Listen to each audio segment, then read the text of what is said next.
Magandang umaga po. Magandang tanghali, magandang gabi sa inyong lahat. Ako po si Trixie Cruz-Angeles. Please let me know if the audio is all right. In the meantime, magandang gabi kina Gloria Playa, Bob Mario TV, JC Cheats TV, Chris Yu, JAT, Lady Pang, King Louis the ano yan, 19th. And lahat na po ng Bird Swarovski, Princess Eureka, Ma'am Lina Lee. Actually, may slight delay because I had to share. So, Jean Globios, Calactite, magandang gabi, and Simple Agent, Daisy Collis, Bo Cals, Maria Cecilia Chongson, Apple 4S, Ma'am Charissa de la Cruz. Magandang gabi po. Uy, okay, marami na tayo dito. Could you let me know if the audio is okay and if it is clear? If it's clear, mag-uumpisa na rin po tayo. While you're at it, huwag pong kakalimutan mag-like and share. And don't forget, kung di pa po kayo nagpa-follow sa YouTube at saka sa Facebook, don't forget to follow and subscribe na po tayo sa YouTube. We're happy to announce that naka 50,000 na tayo na subscribers sa ating YouTube. Maraming salamat. And huwag kakalimutan, dagdagan pa po natin para umabot na tayo sa 100,000. As we very well know, the trend now is a lot of people are now switching to YouTube given dun sa mga pangyayari sa atin ngayon sa Facebook. Okay, magandang gabi. So it is now clear. Alright, na natin. Today, we're answering some of the questions that you posted. Kasi nagtanong ako anong gusto po ninyong topic ngayong araw na ito sa ating Sutil Saturday. Welcome everybody.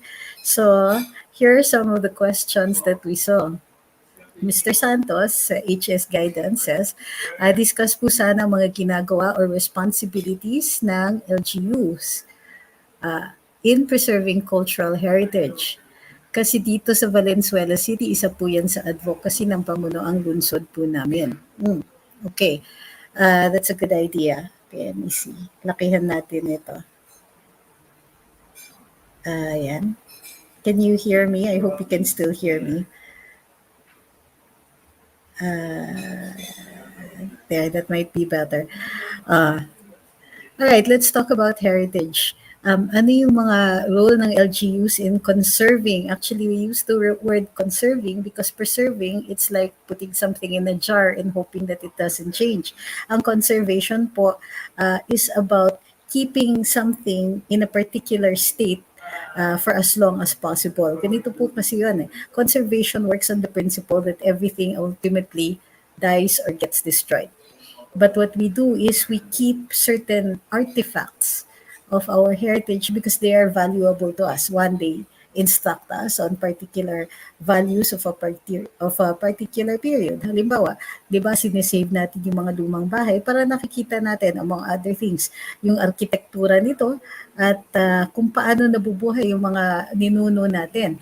Kung paano sila gumagawa ng bahay na naaangkop dun sa klima natin. Halimbawa, may mga ventanilya para continuous yung airflow kahit nakasara yung mga major parts na So yung mga bintana nasasara pero yung mga ventanilya sa ilalim ay bukas pa kasi pagka matutulog dun sa sahig, tuloy-tuloy po ang daloy ng hangin. At makikita ninyo dun sa mga bahay natin, merong mga ventanilyas at saka yung mga matataas na parang mga bintana all the way up to the ceiling para continuous yung airflow at hindi natatrap yung hot air inside the houses. So that's the purpose, di ba, of keeping our heritage is tapos naaaral din natin kung ano yung aesthetic values during the time, kung ano yung kino-consider natin na maganda, ano yung mga styles na naaangkop dun sa period po na yon. Ngayon, under Republic Act 10066, sabi ay ang local governments ay kailangan gumawa ng inventaryo ng kanilang mga cultural heritage in their areas of jurisdiction. Kailangan gumawa sila ng listahan at ng programa para sa conservation nito at sa continuing education ng taong bayan, lalong-lalo na dun sa kanilang mga munisipyo or area of jurisdiction, dapat na-educate yung mga tao tungkol doon. So, a list of tangible, intangible, movable, and immovable cultural heritage. Yan po ang nakasaad na duty, primary duty ng mga LGU. Kailangan din, meron silang mga activities at naglalaan sila ng budget taon-taon para doon sa conservation at continuing na pag-aaral tungkol sa mga local heritage nila. It would also help, sinasuggest po ng ating National Commission for Culture and the Arts, na dapat tuloy-tuloy din po ang pagbibigay ng mga scholarships para dun sa pag-aaral ng local heritage. Okay? Let me check your questions. Sabi ni Hayden, sa Balanghiga, nasayang lang mga lumang bahay, lalo na yung bahay ng local hero namin doon, wala man lang gumawa ng paraan to conserve po. Naubos last Yolanda. Naku, dapat humingi po kayo ng tulong doon sa ating National Commission for Culture and the Arts at saka sa National Historical Commission of the Philippines kasi may mga programa sila para sa mga ganitong klaseng pagtutulong. May mga programa sila para dun sa mga ganitong klaseng conservation work or paano matuturuan din ang local government kung paano sila makakatulong dun sa mga individual owners para ma-repair, ma-reconstruct, and so on, or ma-conserve yung mga bahay na ito. It's not too late. Maybe you can still try. Pansin niyo po ang pamimigay ng ayuda dito sa Cagayan de Oro, ang dami pong hindi nakatanggap. Sir, hindi po kasi ako nagdi-discuss ng ganyang ka-local na issues, lalong-lalo na kung wala pa akong factual circumstances, wala po ako dyan. Hindi ko po alam kung ano yung mga kailangan aralin, halimbawa, at saka kung paano ko i-verify yung mga facts dito. Gayunpaman, ang pamimigay ng ayuda ay maaari nating ireklamo sa DILG or sa DSWD ukol dun sa manner ng pagbibigay at saka kung sakasakaling na ay nakatanggap o hindi nakatanggap or mali yung polisiya dun sa pamimigay nito. So, maaari kayong sumulat sa DILG and tawagin na lang ang pansin din ni Undersecretary Martin Dino kung sa barangay po nagka-problema dun sa pag-identify niyan at saka sa DSWD din ukol sa kung sumunod o hindi sumunod sa polisiya ng pamimigay ng ayuda. Let me see. Ma'am Yolanda, waiting po for your comment kay Congressman Cayetano. Ano po kasi ang ikukomento natin kay Congressman Cayetano tungkol dun sa usapan nila ni Senator JV na hindi nyo naman pinost yung post ni Senator JV. Nakita ko lang po yung post ni Senator Cayetano, ni dating Senator Cayetano at ang sinasabi lang niya ay yung mabuti pa yung nakabrief na may nagagawang may nagagawa o may naiplano kaysa nung sa naka-Amerikana tapos wala naman nagawa. So kung nagpaparinig si Mr. Cayetano kay Pangulong Duterte, the best thing that we can do is ignore him. Kasi tumatakbo siya eh. So hindi ko naiintindihan the insistence na bakit natin kailangan pag-usapan ito samantalang wala naman traction, hindi naman masyadong Of course nagagalit yung mga tao tungkol dun sa sinasabi niya. Pero sa totoo lang, ano yung ranking niya doon sa sa senatorials or sa in any list? Wala siyang traction sa sa pagtakbo, maging pangulo man 'yan o vice presidente. So kung wala naman talagang threat siya and there's and naiinis lang tayo doon sa sinabi niya, the best revenge is to ignore him. Right now, yun ang nakikita ko sa kanya. Na hindi ko naiintindihan kung bakit pinipilit ninyo na kailangan na pa natin pag-usapan samantalang alam naman natin kung anong sinabi, nakakainis nga. At ano yung value? Kayo yung nagbibigay ng value dahil pansin tayo ng pansin. Di ba? Maraming salamat kay Arlie Mars. Blessed weekend.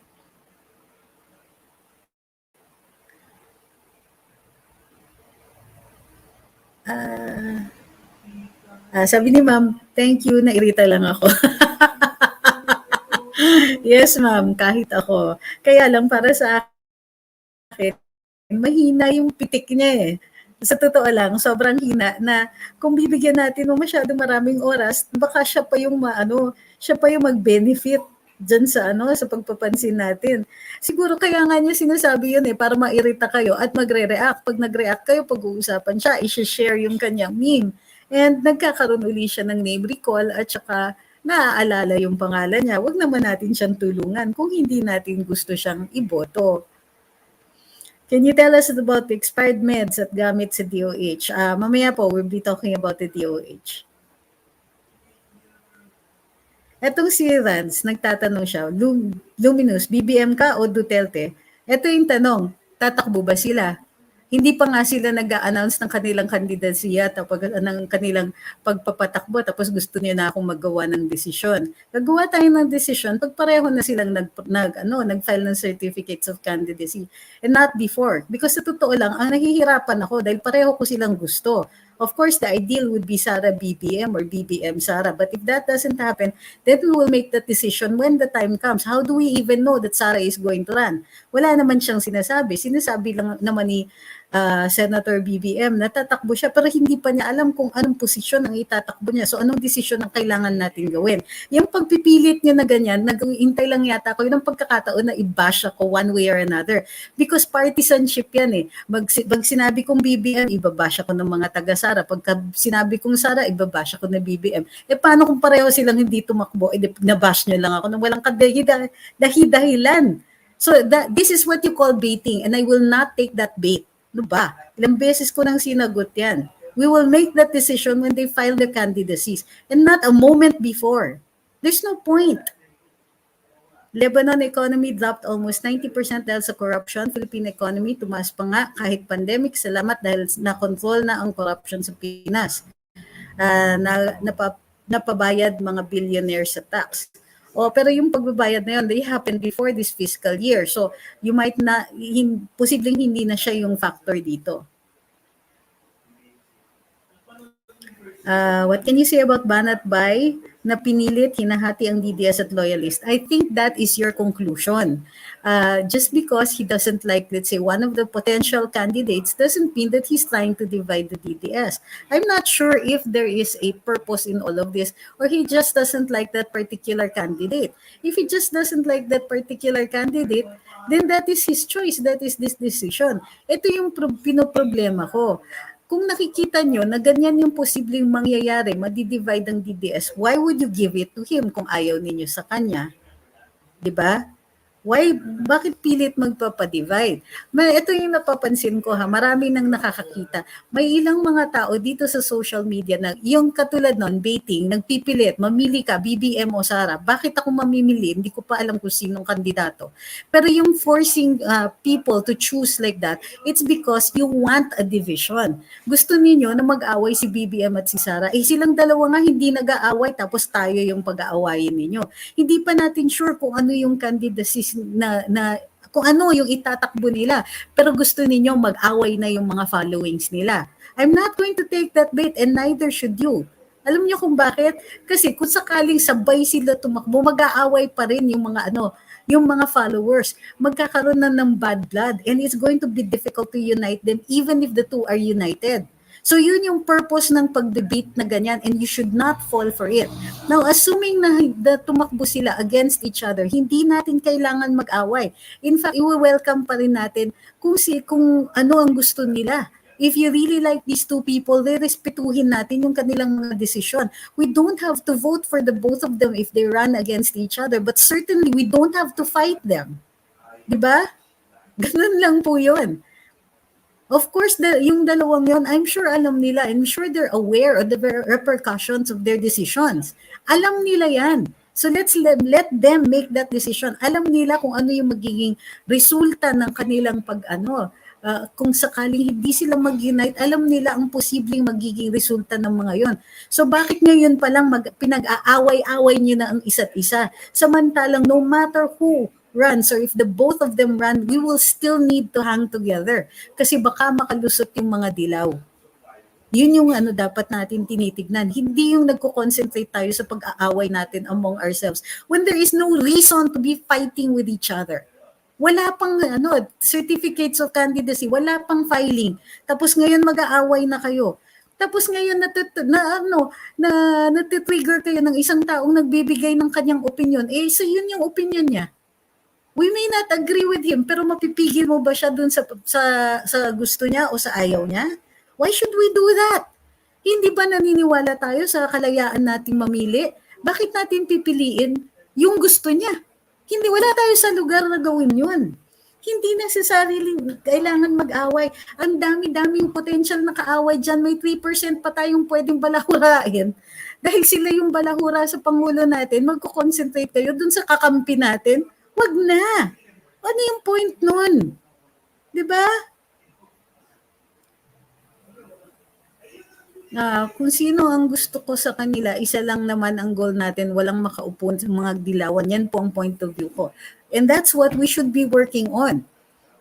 In fact, 'di ba, ang tingin ko, sila din nagkikilatis. Sino sa kanila, ano ang gagawing desisyon? Sarah has not declared. So, aawayin na natin si BBM kahit hindi pa nagde-declare si Mayor Sara? Anong ano yan, gagawa tayo ng isa pang kaaway ni Mayor Sara. Ang dami na niyang kaaway. Just by being a threat, without even saying na magiging kandidato siya, inaaway na siya. Tapos dadagdagan ninyo? What would be the point in that? Mag-i-election tayo and elections. Politics is addition. So, stop concentrating on fighting with each other and concentrate more on getting more votes for our candidates. And remember, nagsusuyo tayo, eleksyon ito, hindi tayo, you don't bludgeon another person and expect that he will vote your way. That's not how it goes. Diba?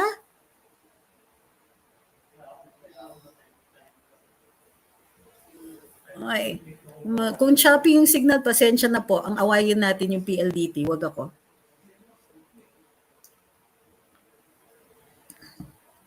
Ito, sabi ni Rector Univer.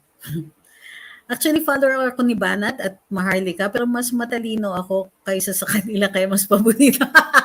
Guys, it's not a contest. Alam niyo ang maganda dito sa social media is that there is room for everybody. Pwede naman kayo mag-follow ng ng 3, 5, or ano, hindi ko kailangan sabihin na ako lang ang i-follow ninyo, wag yung iba, 'di ba? There's plenty of room, there's plenty of space. That's the nature of the of social media. Pwede tayong mag-share. Hindi naman kailangan, kunwari Luminous lang ang hindi, it doesn't work that way.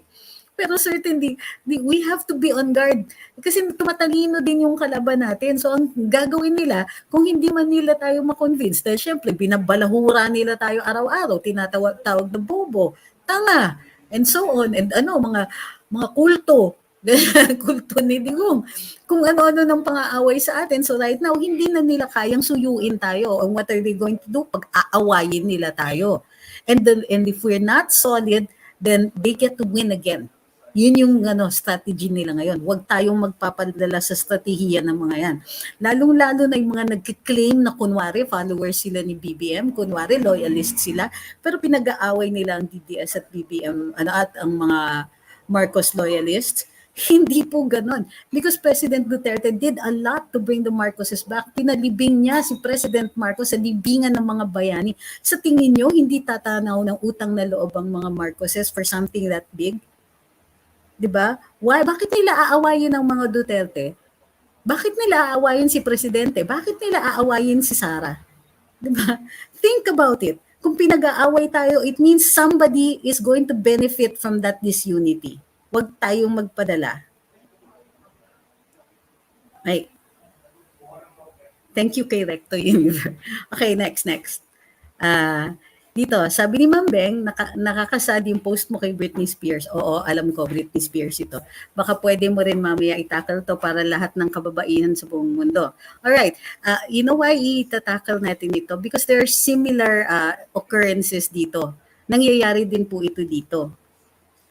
Pero gusto ko muna i-post dito. Sabi ni Vera Loco, proud ako kasama sa kulto ni Tiga. Di ba? O bakit hindi? We like the guy. We like him so much that we're willing also to criticize him when it is necessary to criticize him because that is the way we can help him. Hindi tayo magiging super chuwariwap na lahat na lang tama para pagka alam mo yun, hindi niya alam na mali na yung ginagawa niya and we're not calling him out. Mamaya kung anong mangyari sa kanya, that's the worst thing that we can possibly do. So thank you very much dun sa mga kakulto natin na marunong mag-criticize at marunong din tumanaw ng marunong din makita, kumilatis when somebody is trying to divide us. Diba? Asensya na po. Okay. Next. Sige, Britney Spears. Alam niyo kung bakit? Dito sa Pilipinas kasi meron tinatawag na guardianship over insane persons. So, yung nangyari kay Britney, she had a meltdown. Okay, so many things were going wrong with her personal and professional life that she had the meltdown. She's very young at the time. So, her father took over. Nung una, nakita natin, ginagabayan siya ng tatay niya, tinulungan siya until, she could get stronger, emotionally stronger, get better, recover custody of her kids. So, she was placed, her father filed for what was called a conservatorship. Meaning, ang conservatorship, kaya conserve yung sinasabi na yon is to, para hindi mawaldas yung kanyang kayamanan. When she was strong enough, pinagtrabaho siya. Ito yung problema. The conservatorship, nirereklamo na ni Britney kasi nga, para siyang sinislave tayo. Para siyang alipin, sinasabihan siya kung kailan siya magtatrabaho, hindi siya bibigyan ng mga bakasyon. Hindi siya, wala siyang control over her own money, samantalang may isang parang board ng conservators na they give themselves allowances. That's her money. She works for all of that money and they're keeping her from it. And she's how many, 13 years into the conservatorship, hindi pa rin siya pinakakawalan. Parang, is she going to be a slave making money for this group of men and not getting to enjoy it? So this could also possibly happen here pag tineclare na insane ng isang tao, pero pagka insane hindi nakakatrabaho. So hindi exactly pareho. Pwedeng mangyari yan dito, pero usually ang nangyayari is guardianship or declaration. Pag dineclare na insane ng isang tao, a person will be acting as a guardian for the insane person and will manage the property of that so-called insane person. So, nangyayari yan minsan, guardianship, pag kayo masyadong matanda na, ipapadeclare ng potential heirs na, na may Alzheimer's na, hindi na niya kaya. So, they will manage the assets and then take care of the old person or the person they will have declared insane. Kasi nga, kailangan ma-conserve yung property. At para hindi mawaldas or hindi siya manakawan ng mga kung sino-sino mga tsuwaliwap na nakaaligid dun sa tao. Yun. So there is, the only reason I'm talking about it is there are similar circumstances here, pero hindi siya conservatorship.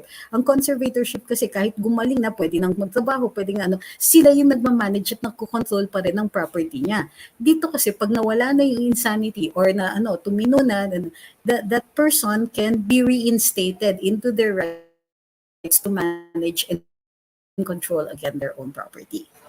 Okay?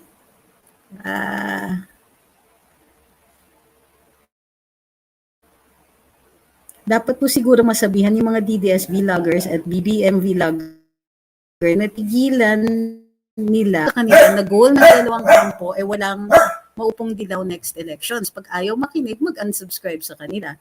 Well, ganito yun we all have the right to believe whatever we want to believe and we can try to convince each other. May freedom of speech naman tayo. Pero wag na lang po tayong mag-aaway. We can live and let live. Pero tama kayo, kung hindi naman tayo magkapareho ng iniisip o pananaw, hindi ko naman kayo i-require na, mag-subscribe kayo kahit ayaw nyo sa akin.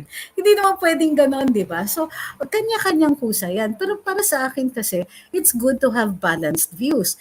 Hindi naman natin masasabi na let's say, si Banat is always wrong, di ba? He's also very entertaining at marami din siyang chika at saka balita.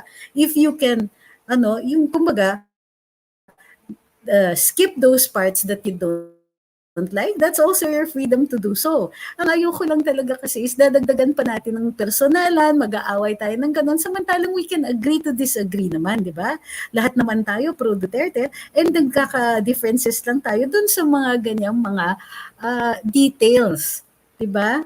And let's face it, Mocha and Byron have always been very good to the president. Tumulong naman sila sa ating Pangulo. So I don't want them to be punished for having a different point of view. Si BBM nga, he takes all of that in stride, di ba? Naririnig nyo bang nagre-reklamo si BBM? If he's such a class act, then we should also be the same. Kung naniniwala kayo na tama yung kanyang tama yung kanyang pagpapalakad sa sarili niya. Di ba?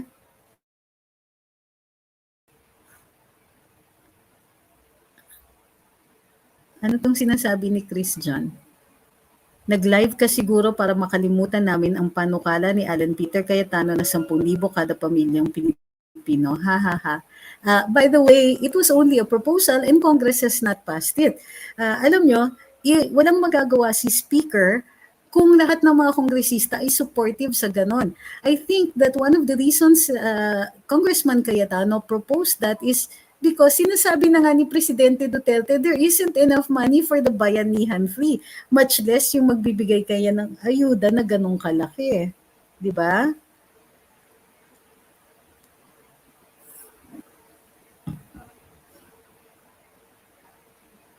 Okay.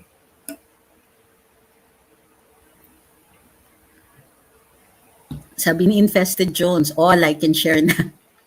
Sabi ni Ma'am Karen, tsaka sinabi na ni Banat sa YouTube niya na wala siyang problema kay BBM. So pointless talaga na may away. O ikita nyo na, wag naman kayo ka, nagsabi naman pala siyang walang problema kay BBM. Bakit kayo nang-aaway? Huwag nating awayin.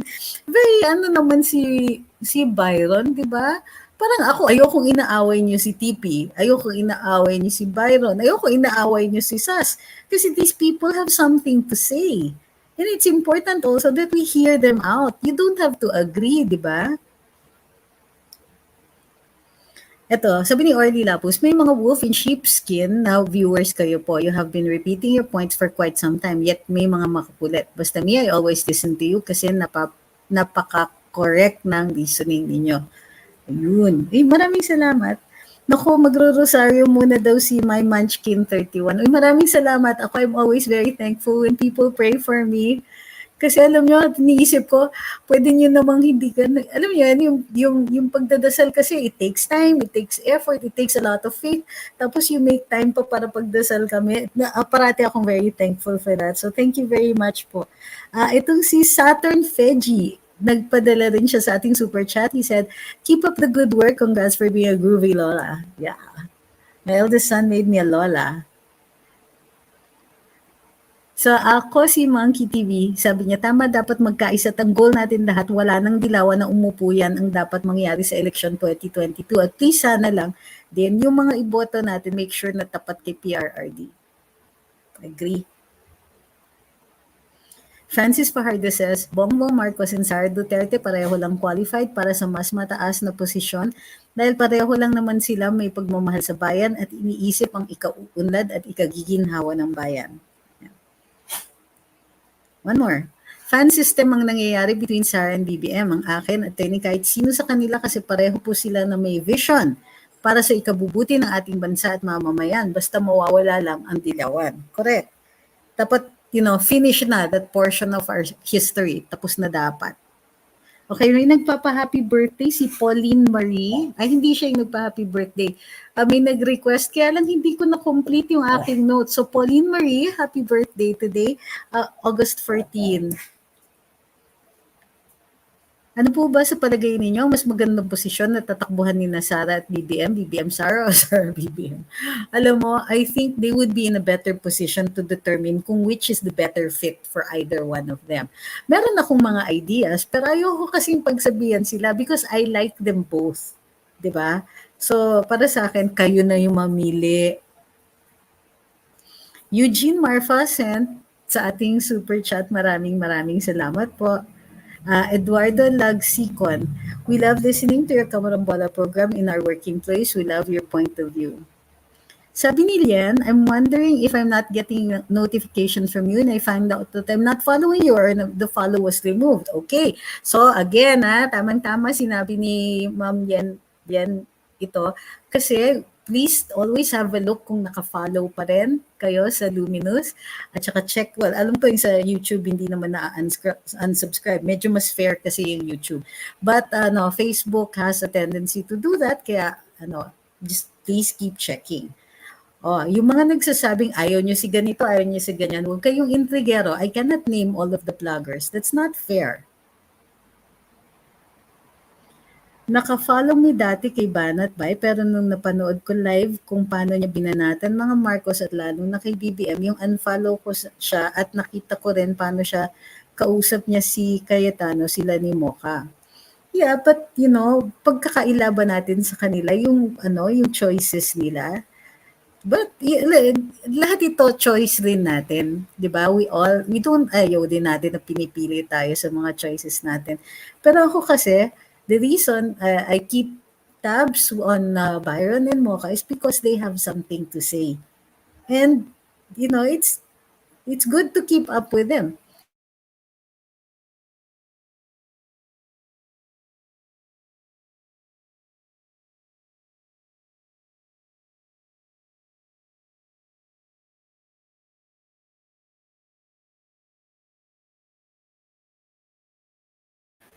Ay nako, grabe ang internet. It's super spotty. Nagba-back and forth yung computer ko between Globe and and Smart. Yung mga nandito. Sabi ni Sir Mauro, maraming salamat sa inyong super chat. BB Marcos for President and Sara Duterte for Vice President. Ako, either one. Sila yung mag-decide.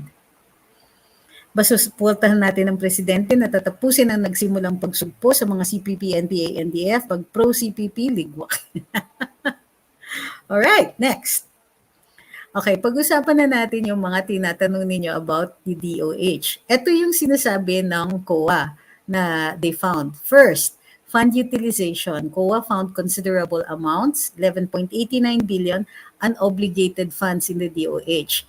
These were intended to address the ongoing health crisis and to reinforce the country's healthcare system. Hindi pa raw nila ginagastos ito. Unobligated yan. Meaning, as long as they were going to go to address the health crisis, healthcare system, and all that, they more or less had a free hand. Tapos hindi nila ginastos. Sayang. Auditors recommended that Secretary Duque remind heads of operating units, hospitals, and other facilities to act with urgency and efficiency in using the funds allocated. They vowed to direct the concerned officials and explained that the huge percentage of the unutilized balance is from the Bayanihan 2 law, which includes allocations for health workers, special risk allowance, and hazard pay. So ito yung problema natin dyan. Yung unutilized ay para dun sa special risk allowance and hazard pay. Dapat nire-release yan. Sabi ni DOH, kaya hindi pa daw nila nare-release, natanggap nila yung pondo October 30, 2020. Anong buwan na po ngayon? Agosto 2021. So whoever is in charge of that, konting listo naman. Nire-reklamo na kayo ng mga health workers. Foreign-assisted projects. Nakatanggap sila ng pera para sa mga equipment and all of that. Sabi ng DOH, 479 million na daw ang nagastos. Pero 3.42 billion yung binigay sa kanila. So, they're not utilizing it fast enough. Other activities were not done that year, sabi nila, as the project only began in November and was carried over to 2021. Dahil dun sa Bayanihan 2 Act, inallow po yung carryover ng pondo na ni-release for Bayanihan 1 and for Bayanihan 2, it can be carried over, it could have been carried over into Bayanihan 2. Ang problema, sobrang bagal pa rin talaga. Procurement deficiencies, not aligned with the provision. Merong 5 billion na ginastos dun sa Government Procurement Act, hindi sila, deficiencies in the procurement process. So anong ibig sabihin yan? Posibleng hindi maayos yung bidding, hindi maganda yung canvassing, etc. Para dun sa hindi required ng bidding, dapat canvassing, dapat maayos yung canvassing. Kung hindi maayos, kung hindi nila pinili yung most efficient, yung most value for the money, then that would be, ito yung kino-call out ng COA. Next. Ito yung mga deficiencies.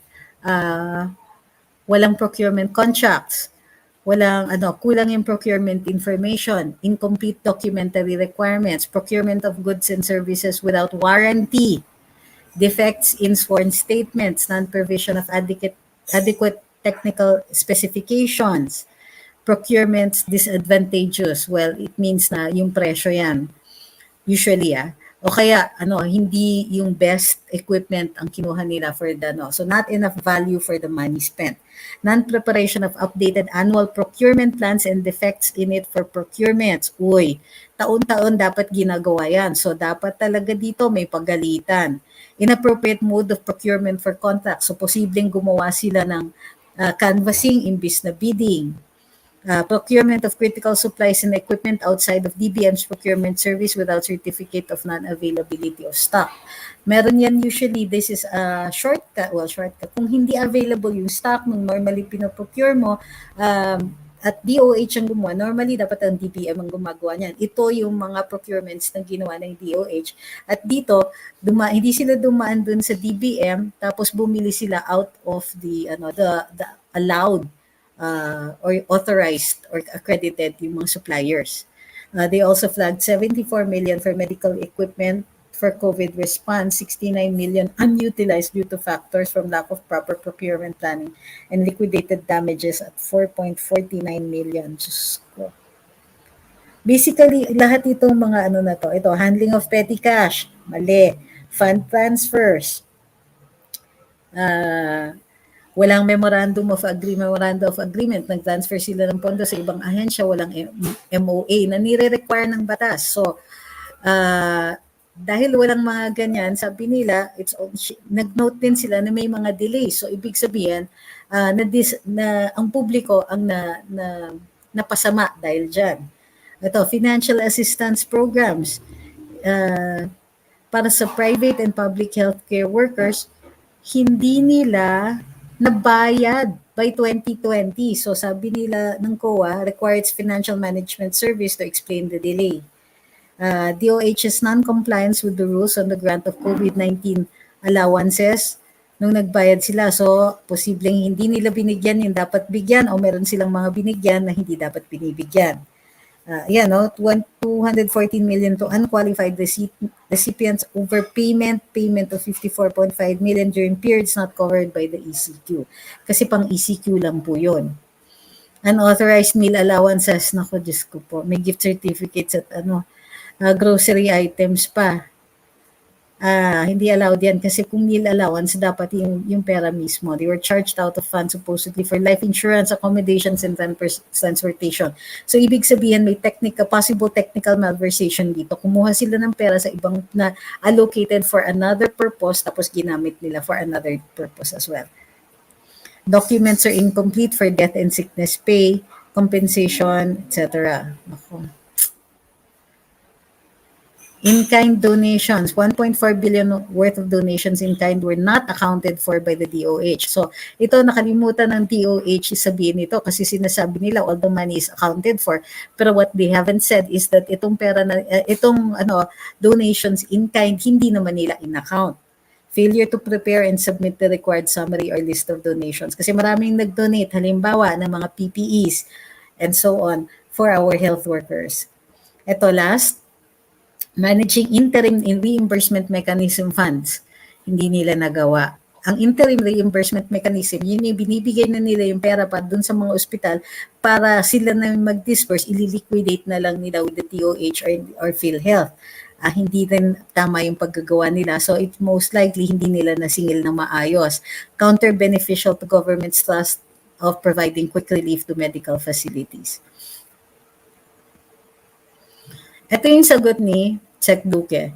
No funds were stolen. Wala naman nagsasabing funds were stolen. Pero ang daming pina-explain ng COA. Yung iba, inefficiency. So, what is inefficiency? Hindi, kunwari, yung sa pagbibili, not enough value for the money that was spent.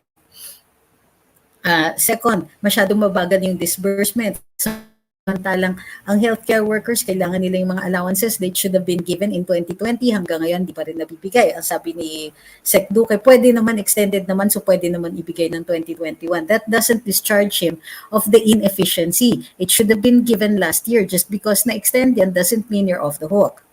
Yeah.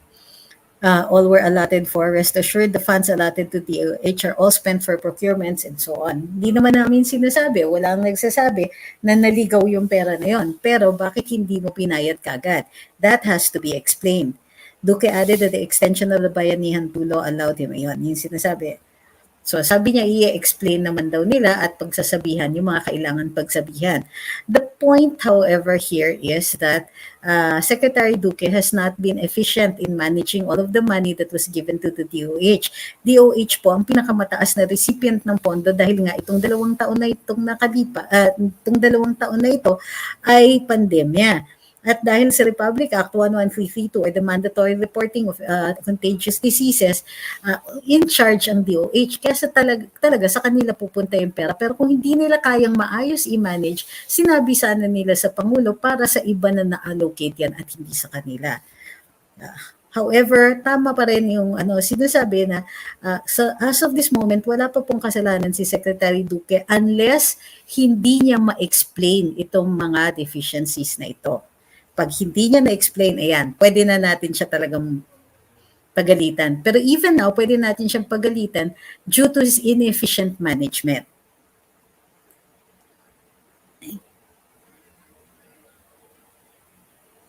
Okay. So, okay na ba tayo dyan? Sabi ni Ma'am Lottie, I'm sure di niya ma-explain yan. Tatakbo kay tatay tapos sasabihin, nahihiya nga ako sa mga ginagawa mga tao ko. Alam niyo, oo nga, kasi they does have a record of passing the blame to other people. What are we saying here? We, we're not saying na may ninakaw si Sec Duque dito. 'Di ba? Nobody is saying that. And in fact, yun ang uh, kinukulit ng kabilang parlor. They're saying na ayan, makikita nyo na hindi ginastos ng ganito. Tapos hirap na hirap ang taong bayan and so on. Hindi nga magko-connecting dalawang yon. Pero it would be correct to say na bakit hindi nyo binayad kagad? Tuloy-tuloy yung serbisyo ng mga healthcare workers. You have to treat them better than that. Para sa akin, yun ang pinakamalaki niyang kasalanan eh. May pera na kayo, andyan na, bakit hindi niyo binigay? Baka naman naligaw yan at na-deposito yan sa ibang bangko para magkaroon ng interest. Tapos ngayon na nasita kayo, saka kayo mamimigay. But what about the lost time in between that? Para sa akin nga utang nyo na yan talaga sa mga healthcare workers. Dapat pati interest, binabayad din nyo. Mali talaga kayo dyan eh. However, wala yun sa batas. Pero para sa akin, you have to be fair. If you didn't give it on time, may utang kayo. Lalay Inte Morales says, wag na lang natin pansinin yung mga dilawan trolls. Pray na lang tayo kung sino magiging presidente sa ating bansa kagaya ni PRRD. No, we cannot do that either. Di natin sila pwedeng i-ignore all the time. Kasi mamimili lang tayo at mamimili tayo ng mga issues that are significant to us. Bakit? Kasi may ibang mga tao, kakabugbog ng fake news ng kabila, tapos hindi natin kinokorek. Baka paniwalaan yun. So we have to correct it. Hindi natin pwede natin i-ignore yung trolls, pero wag natin i-ignore parati yung issues. Kung yung issue ay hindi naman, wala naman traction, hindi naman affected yung mga tao, sige, we'll let that be. Pero yung mga, don't try to stop us naman when we're talking about certain issues that we think are important. At the very least, matuto yung publiko kung ano yung dapat nating pagtingin dito sa mga ganito. So dito yung kay Duque, mali nga na sasabihin na corrupt na siya right now. May opportunity pa siyang mag-explain. And I would like to take this opportunity to teach people about due process. Due process yan, bibigyan natin ng pagkakataon sumagot si Secretary Duque. Pero wag niya naman sasabihin na wag natin pansinin. Lalong-lalo na, wag natin sasabihin na wag pansinin yung mga issues na ito. Bakit ganun may notification akong Luminous pero pag inopen ko nakalagay not available, hinaharang ba? Alam niyo marami pong nagrereklamo ng ganyan at sinasabing so I think I'm going to have to correct na lang yung ibang mga links. Baka yung mga links yung broken. If not, wag muna natin isipin conspiracy pero pagka may notification, punta na po kayo sa page. Kasi hindi na po kasi enough hindi na natin maaasahan yung notification. It's also possible may problema ang FB. Konting tiyaga na lang po. At hindi nyo na po kailangan i-report yan sa amin because by the time you report it, about 200 people have already told us that at punong-puno na po yung inbox namin. And nahihirapan po kami sa mga ganyang klaseng communications. So, if it doesn't happen, just let us know once in the comment section. Pag nabasa namin, we will take care of it. If we can take care of it, but if not, i-note na lang natin and let's adjust. Kasi ganun talaga ang nangyayari. Parang giyera na to eh. Hindi naman tayo pwede magreklamo na, tignan mo yung kalaban ni naapi ako. Aapihin talaga po tayo ng kalaban. Kalaban nga sila eh. So, since hindi natin ganun kakakampi ang Facebook, a-adjust tayo. 'Di ba? Sandali, naglulubat.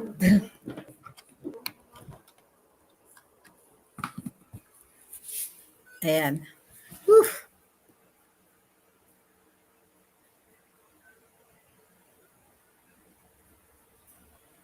Sabi ni Bernard Flores, tama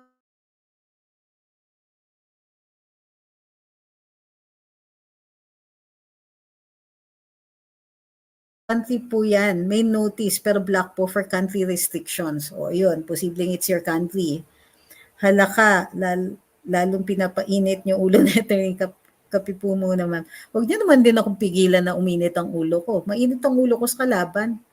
Isa ka sa nilook up kong lawyer. I'm planning to pursue law a few years from now.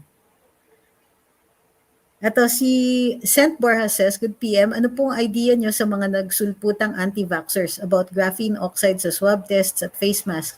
Yung sinasabi ng isang doctor from UP Manila College of Medicine na may nagtatago ng totoong numbers na apektado ng vaccine versus apektado ng virus. Thank you po.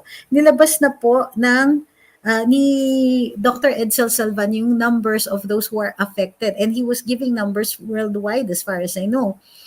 Or or locally, I'm not sure. But he did bring out numbers. So, yun po ang titignan natin. Ngayon, with the anti-vaxxers, tinitrato nga ng Bayanihan 2 Act that might be possibly dangerous speech. Okay? O, so ganito po yun. No? Speech is allowed under the Constitution. Free speech yan, di ba? No law shall be passed abridging the freedom of speech, of expression, and of the press.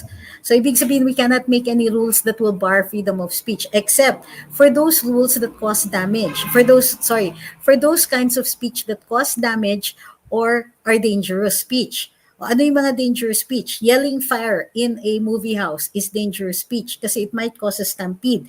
If you cause a stampede, people could get hurt and they could die. So now, under the Bayanihan 2 Act, makikita ninyo that there's certain speech na dinidisallow, and these are dangerous speech. So for those people who will discourage vaccines at a time in the middle of a pandemic where the vaccines have proven to save lives, then this might be considered dangerous speech. If you are a government employee, then certainly you can be administratively liable for that. There is also criminal punishment under the Bayanihan 2, but I'm not sure if it will still apply right now because merong time period lang ng effectivity ng Bayanihan 2 Act. So, definitely, government official, you could be held administratively liable. I'm not sure about the criminal liability for that. But certainly, for instance, Facebook might try to take you down if you're making speech against vaccinations at a time like this in the middle of a pandemic. So, or while a pandemic is going on. When there's no longer any pandemic, you are free again to express your opinions. But at a time like this, when it is possibly going to cause danger to a lot of people, then you can be stopped.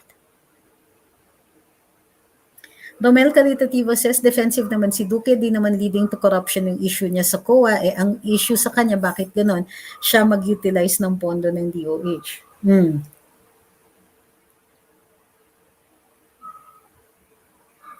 Excuse me. Ito, in short, mabagal na nga, pabaya pa. I agree with that one. But let's give him a chance to explain himself. Kung hindi enough yung explanation niya, then we should ask the president to penalize him. Sheila Abahero says, I'll be having my 3rd dose booster vaccine next month, Pfizer this time.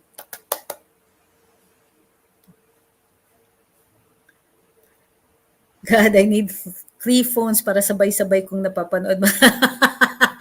Ma'am, meron naman pong replay. Nagsabay ba si TP? Nagkantok ba sila ngayon? Ako, nasabayan ko pa.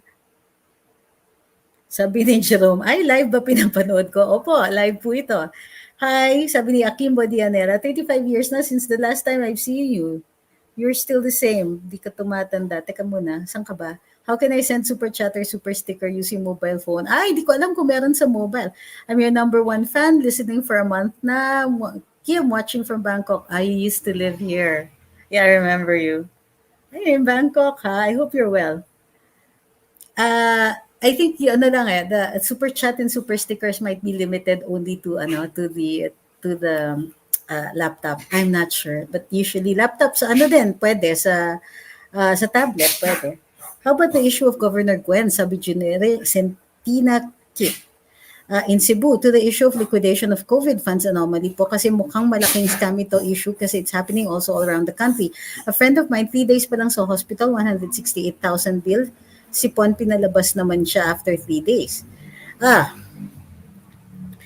The reason that hospital bills are growing bigger right now is because of the PPEs and for the need to take additional protective measures to prevent an epidemic within the hospitals.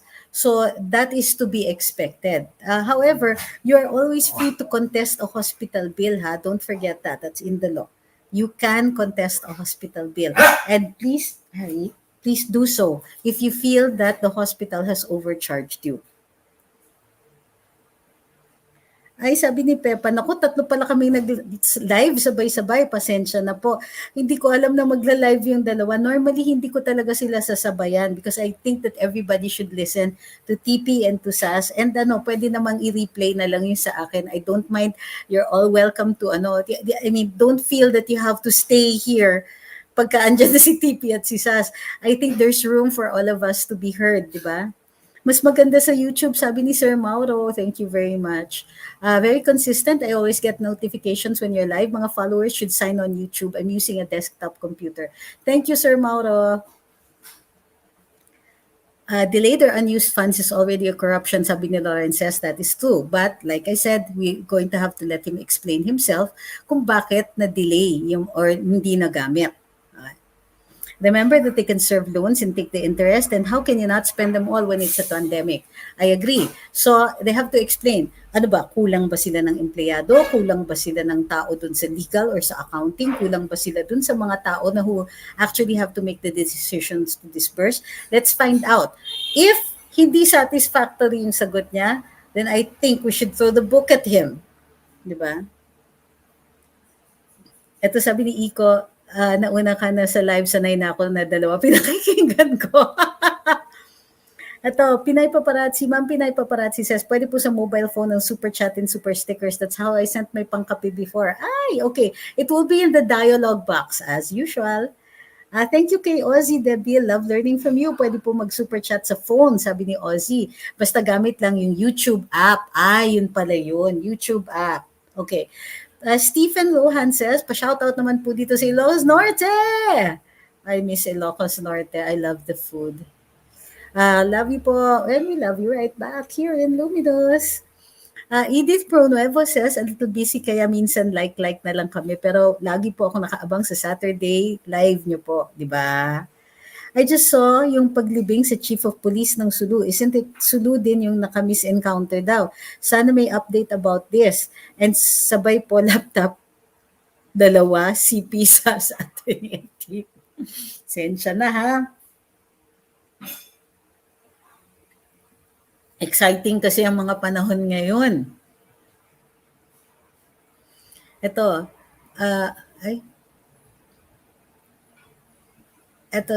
yung sa Chief of Police ng Sulu, sige, we'll talk about that. Si Ernest muna, let me. If Sardis finally decides to run for independent, me. Ngayon ko lang na-gets. Run for independent president and President Duterte is being nominated by PDP as their vice president. Is it legal or even possible for PDP not to have a nominee for president? Yes, of course. To give way or somewhat support Sara? Yes. Pwede silang hindi magpatakbo. Pero some people consider it a sign of weakness. Wala kayong pangtatakbo na presidente. If not possible, can they nominate a candidate, a nobody member, just to fill their president slot and later on back off? Yes, it's also possible. There's nothing that says in the law that says they can't do that. Now, back to Ma'am Ying's question. Yung chief of police kasi po ng Sulu, binaril ng iba pang police. There was a checkpoint, sinita ng chief of police yung buhok nung isang police na nagmaman ng checkpoint who shot him. Napikon yata and then he got shot. He shot his chief of police. Nagkabarilan. Actually, both of them ended up in the hospital. Namatay yung chief of police pero yung bumarel, I think is in critical condition or something. I'm not sure. But he is being charged for murder. Apparently, nasita na rin itong police na ito before by the same chief of police and apparently there's a grudge. But the investigation is not complete. Yun pa lang po yung initial findings. So we're waiting for this one. I think this might be a mental health issue. This is just very preliminary. Ang basis lang natin is what has appeared in the media. We will change our opinion if there are additional facts that come up later. And this is something that we have often called for, that our police need mental health support. Okay, not just mental health, they need the best medical care, the best psychiatric and psychological care, because they are constantly under attack, whether from the public or from criminals. Then we must make them, we must make available the best possible care for them, because we, the people, ask them to put themselves in harm's way. Ruked 5 says human species will surpass it like other corona type virus. We will live with it and prevail. Of course, pharma will have to earn. Hi kay Ma'am Ate Liz Vlogs. Sabi niya, attorney, ang Pangulo ay marunong makinig sa mga taong nakapaligid po sa kanya. Baka sa Lunes may statement na si Pangulo dyan about kay Duque. Yeah. We don't always agree with the president, and in particular with Secretary Duque. Ang concern ko kasi is that he seems to be bending over backward for Secretary Duque. And I personally would like to call out the president. Mr. President, you're going to have to explain to us why you bend over backward for him. Samantalang yung iba dati, in the early part of your presidency, kaliwat kanan kayo. Whiff of corruption, konting chismis lang, kahit unvetted pa yung information, tanggal kagad yung tao. Ito, ang dami nang dumadating. And now you're saying, ayoko kasi there's not enough evidence and all of that. Whiff of corruption doesn't even require evidence, Mr. President.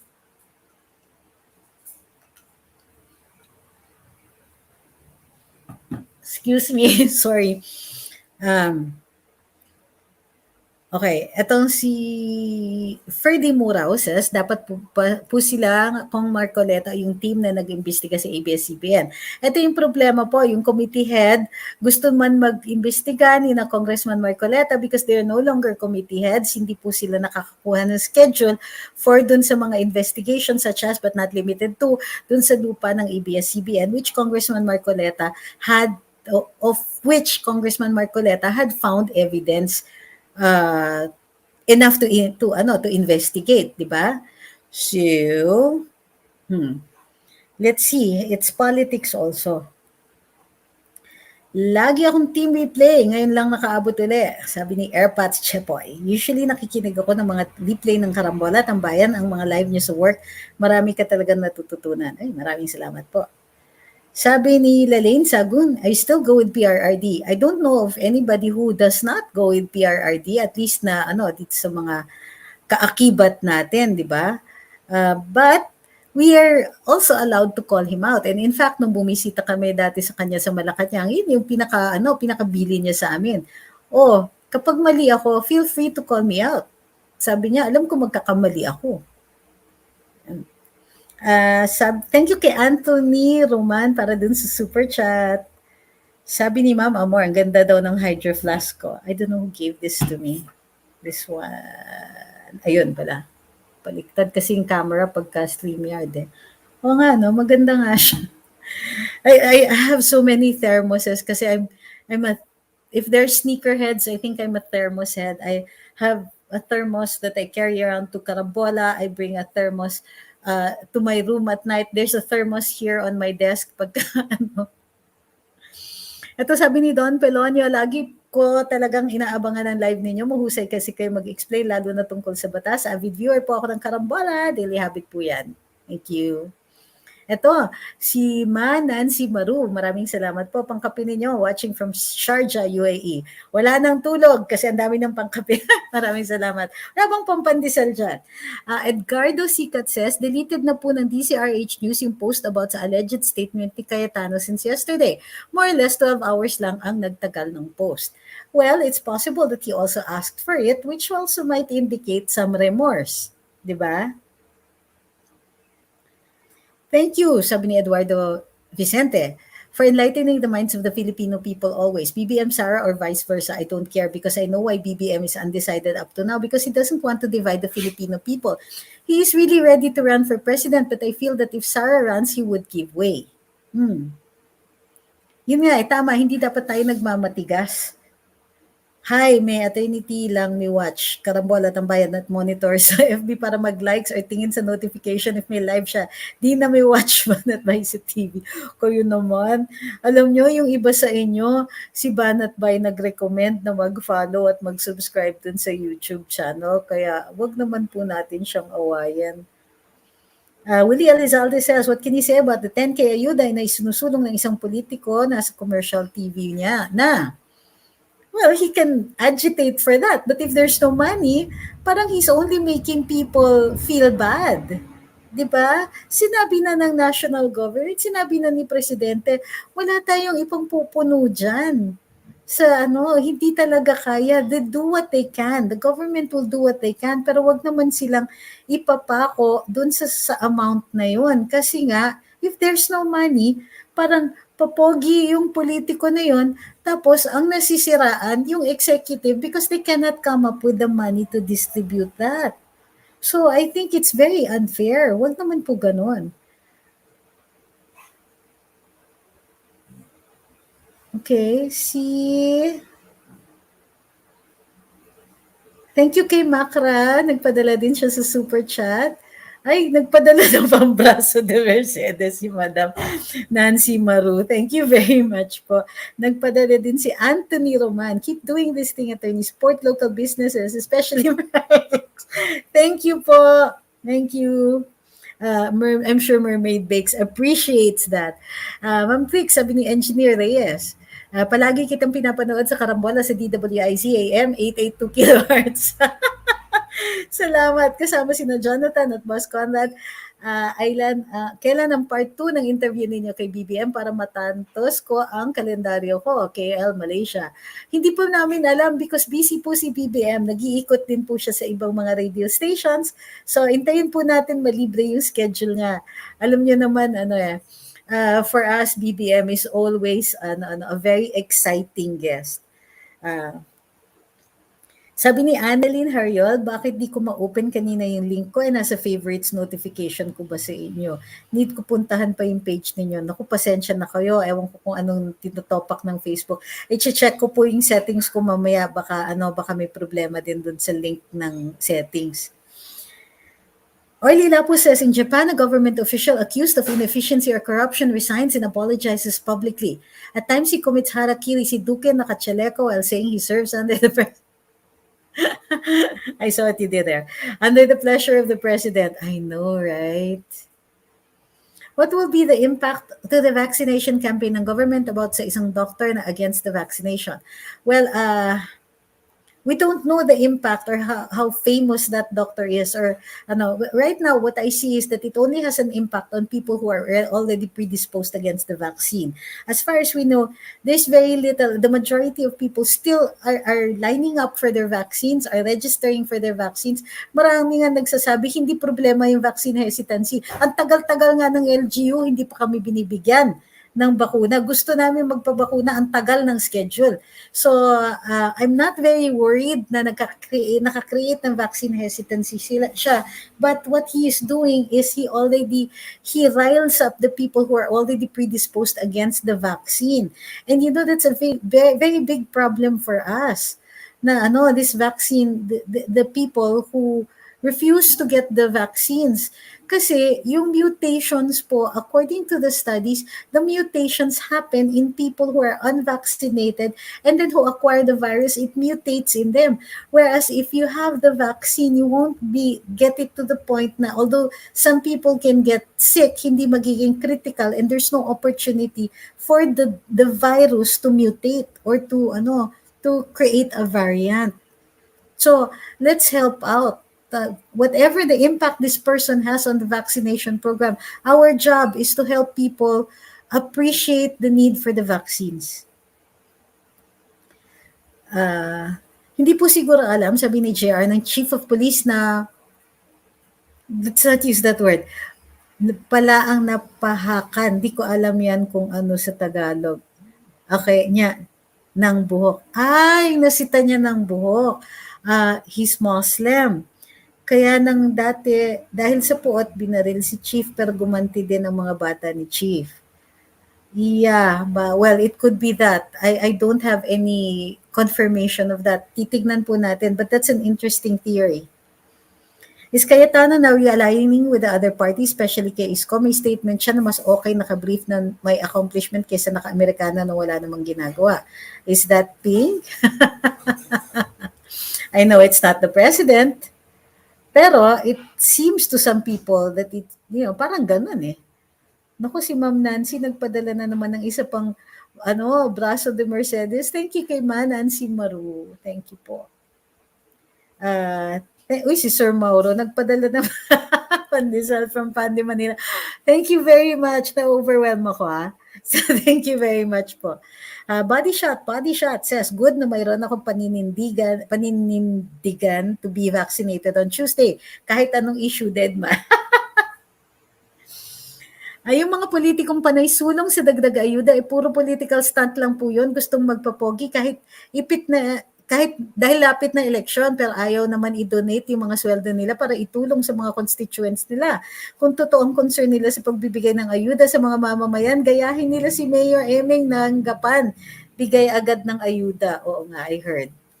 Sabi ni Ma'am, dati po ako miyembro ng mga banateras ni Banatbay pero nag-unsubscribe ako mula nang pinagsasayaw na niya yung mga kababaihan sa channel na wala ang tamang direksyon ng mga punto sa mga usapin. I think he's just trying to be, trying to keep his content fresh. It's a problem of all the vloggers actually, is to how to keep, especially pag everyday ka nagpo-post, you need to come up with something new all the time, and that's a real pressure for those who are vlogging. Ako naman kasi I don't do this every day. 'Di ba? Kasi may karambola at saka may tambayan. So ang dami-dami ko ng venues. Kung araw-arawin ko pa dito, magsasawa naman kayo. So we pace ourselves, but it's a problem for vloggers. Content is always a problem. Sabi ni Onito Galang, not a loyalist here, pero sa tingin ko lang, sayang si BBM if ever na di siya maging president. Siya ang typical na maraming alam, every question elaborated and answer, exciting sa debate someday. Yun na nga eh. Bakit ayaw sabihin ni Sec Duque lahat ng nalalaman na ang corrupt sa DOH para malaman ng totoo? Bakit naman siya aamin kung may corruption na nangyari under his watch? Even if he wasn't involved in it, may negligence siya, di ba? BJ Can says, napahakan, nabawasan. Thank you. Nagnolik, lumbang pala. I have a simple tip for those going for vaccination. Just make a honey lemon enzyme and take a sip few days before vaccination and avoid drinking caffeinated drinks and soft drinks before and after vaccination. It doesn't work for me kasi, if I don't have coffee, somebody might get really hurt. Kawawa naman, sabi ni Ma'am Pinay, ang mga may-ari ng chaleco, di na nila nasusuot ito lest they be accused of being corrupt or incompetent, which seems to be associated with chaleco wearers who are incompetent and corrupt. Okay, fine. Okay. Anayin muna natin. Let's go back to ano pa yung mga inaano natin. But Filipino health workers, mass resignation over lack of benefits. Ito yung sinasabi natin na inefficient yung pagbabayad at yung isang inefficiency na yun, yung pagbibigay ng benepisyo sa ating mga health workers, which I think is hugely irresponsible because you ask these people to be in harm's way. You should at the very least give them what is due to them. So, Secretary Duque, you have to do better. Other topics. Ang walang katapusang lumang diskarte ng siraan at pakitang disente kuno para ipalabas na sila ang karapat-dapat iboto na naman maski tapos na silang mabulilyaso. Okay. Yes, I wanted to talk about this. Dahil, napapansin ninyo, may mga local government officials. Halimbawa, itong si Governor Remulla, nagkukomento na tungkol sa labor policies. 'Di ba? Nagkokomento siya tungkol sa isang national candidate, which is okay. He's free for them to do. It's free for them. Free speech yan, 'di ba? He can do that. But we have to pay attention. Why is he saying this? He's a local official, and normally ang magpapakyut ka lang doon sa mga constituents mo, yung mga boboto sa iyo, which are in your locality. So, anong koneksyon ng mga pakikipagsawsaw mo sa national politics? Is he going to run for a national position? or he's supporting particular candidates na might give him a better position in the future, di ba? Take note, ha? Pangangampanya nila yan for particular candidates. Pay attention. Mark Montemayor says, can the mass demand from PRRD to fire Secretary of the DOH? Of course we can. We can demand, but the president doesn't have to do it because his cabinet members are his representatives. He and he alone gets to choose kung sino yung magiging representante niya, kung sino yung gagawa ng trabaho ng mga ito. We don't have a say in it because we don't vote these people into office. We voted the president.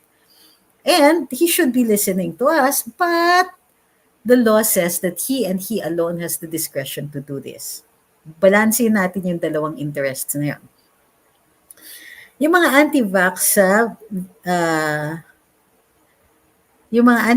sa FB na nagpapakalat ng maling information, pwede ba silang makasuhan? Hindi yata pinakialaman ng mga fact-checkers. Well, you can report that. Hindi, ganito yun eh. Yung isang criteria kasi ng mga fact-checkers is virality. So kung mag-viral yan, then pwedeng i-check sila ng mga fact-checkers. So ibig sabihin, sa tingin ng mga fact-checkers, hindi yan makaka-convince ng ibang mga tao, then okay lang. Ang pwede nyo siyang i-report doon sa FB for false information on COVID. Because like I said, the social media platforms also have to be careful.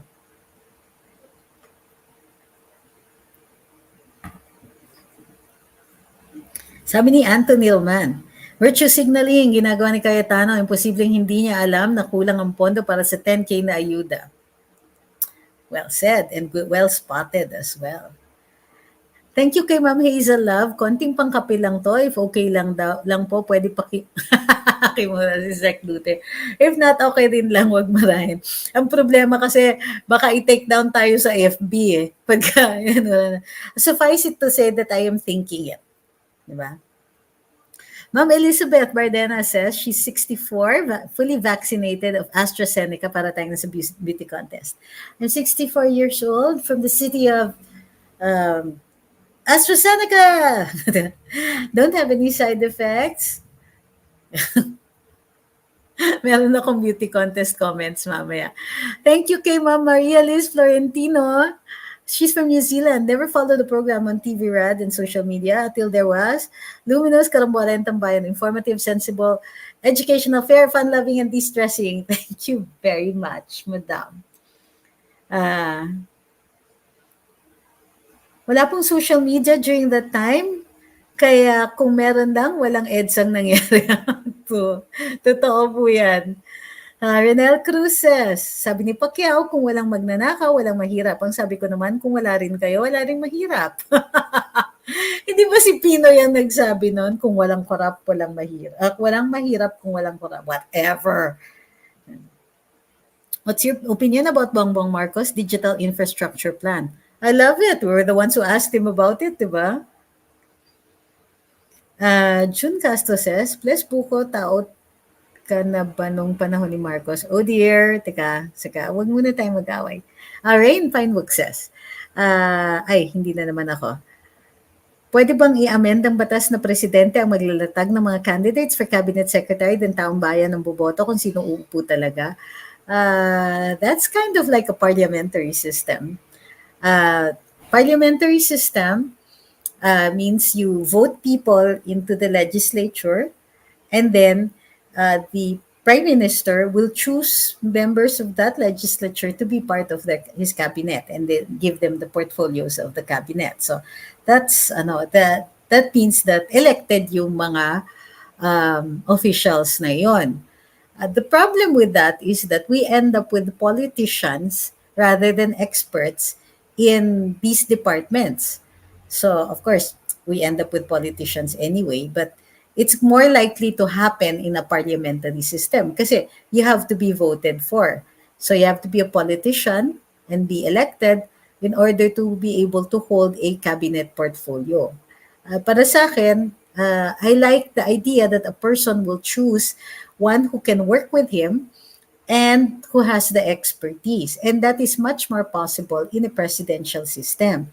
But I'm not averse to a parliamentary system It's just that I worry about the qualifications of who are going to hold the cabinet positions. Thank you kay Ma'am Alisandra. Pangdagdag sa pandesal nyo, kami po sa office waiting po sa second dose ng Sputnik. Wala po yata.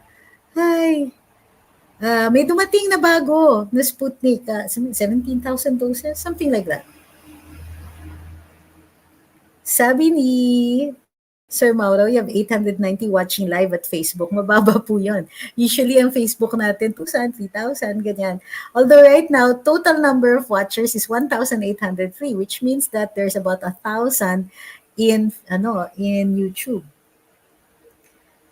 MM Viosa says, napanood po ninyo yung sinabi ni Dr. Romeo Quijano na mas delikado. Yes, and in fact, we talked about this na.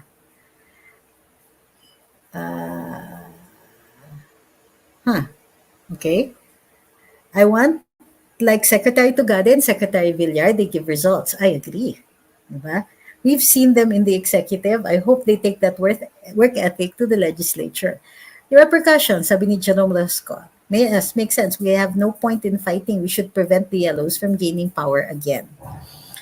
Ilang araw po dapat na masagot ang COA observations of DOH? How different is that from the standard audits of International Organization of Standardization?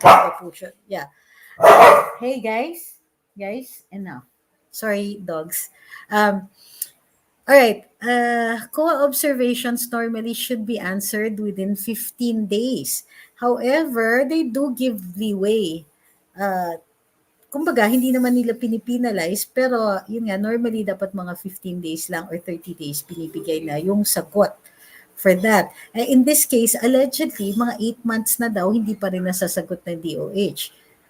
Yan ang DOH. So, but the COA says they're waiting for the answer. If they don't answer before the year end, my guess is that it's going to be, they're going to make an audit report on it already.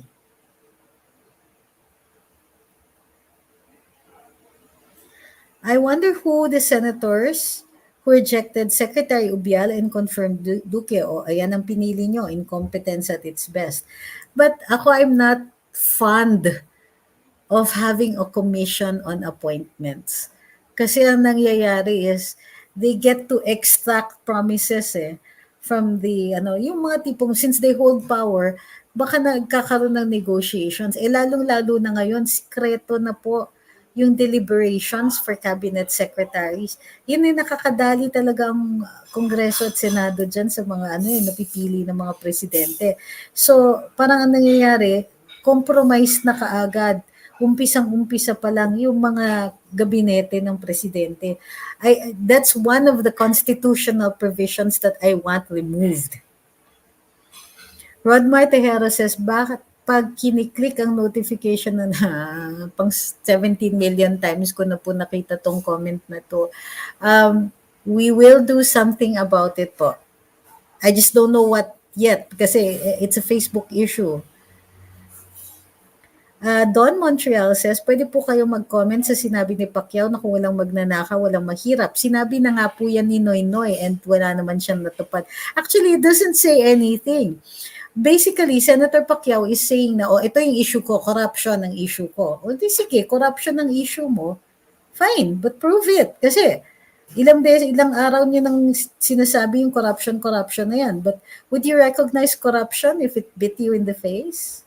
Oh, sorry. Would you? Sana ma-fix na the soonest ang vaccination card para matanggap ng HK at makabalik na ang strandies dyan. Kawawa naman sila.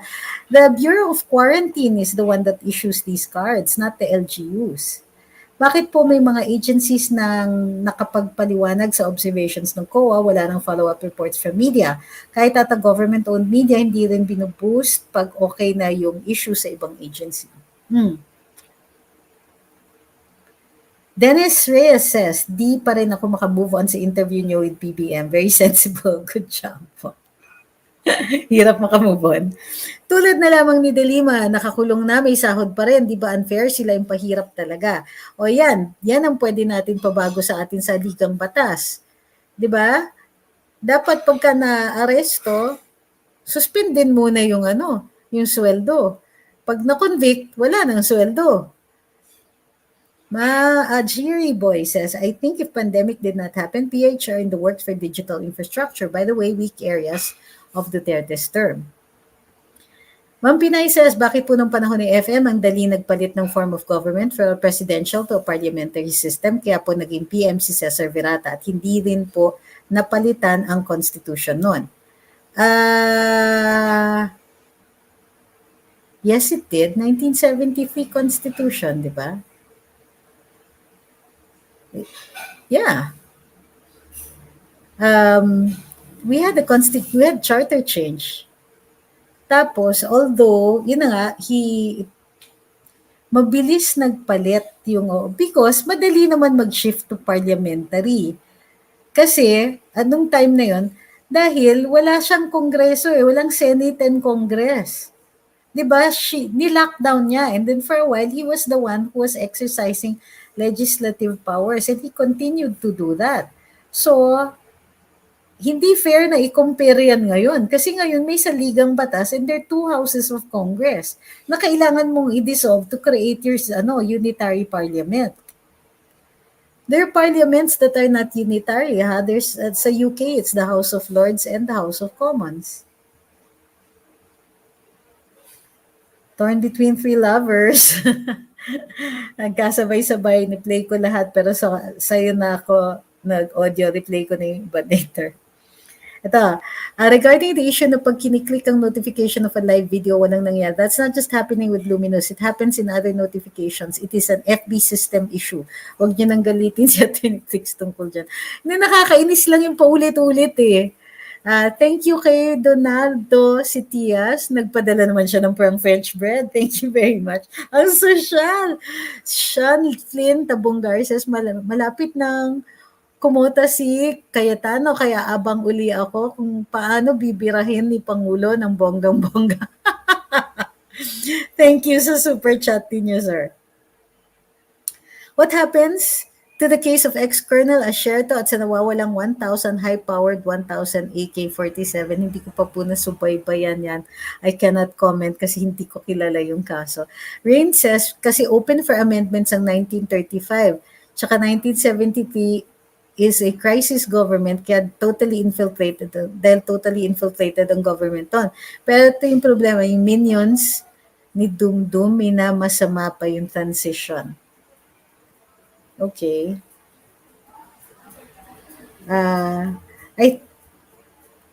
Bobby Fajardo says, I saw that video of Steffi. Impressive. This batch has so many beautiful ladies.